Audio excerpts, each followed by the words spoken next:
Riot in Ephesus.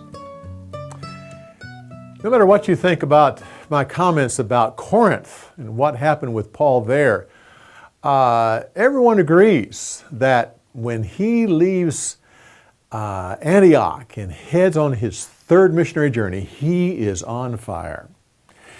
On this journey, he will have the best ministry probably of his entire life. He will perform more miracles. He will start more churches. He will write greater letters.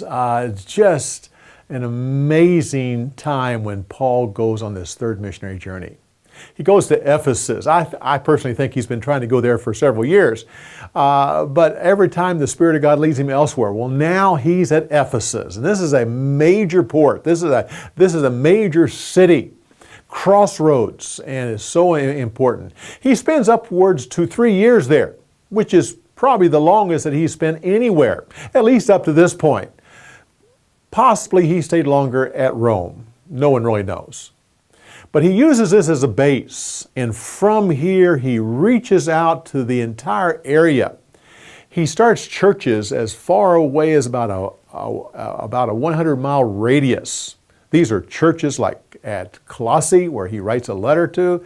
The Colossae is also where Philemon is at with the Onesimus story. He starts these 7 churches that are mentioned by John in the book of Revelation, the 7 churches of Asia. This is also where the Apostle John goes and pastors the church for so many years. He probably wrote the book of John here, but it's also where he was exiled to Patmos and he wrote the book of Revelation. On the cross, Jesus told John to take care of his mother.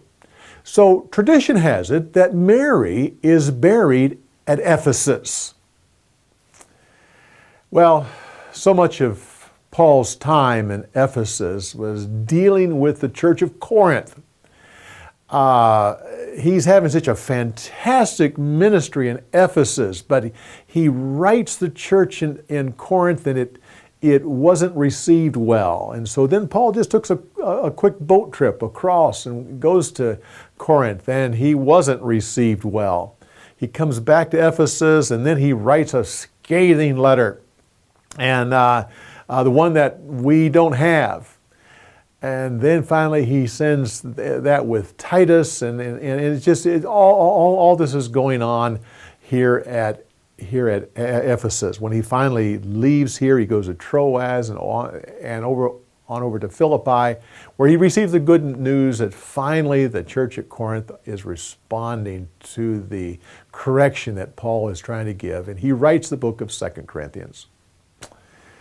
Well, one last thing, and that's about the silversmiths. I think is one thing to note here is the fact that this just shows the difference between the first missionary journey and now the third. In the first missionary journey, you have Paul going to the synagogue. Now, he went to the synagogue here as well, but most of the people who respond to the gospel were Jews and Gentiles that were following Jewish ways.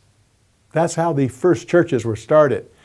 Here, so many idol worshipers are coming to Christ that the silversmiths have a decrease of income and they're rioting over the whole thing. At this point, we clearly see that the gospel truly now is taken to the Gentiles, and they are responding to it. Well, come back next time when we give you more insights on the story.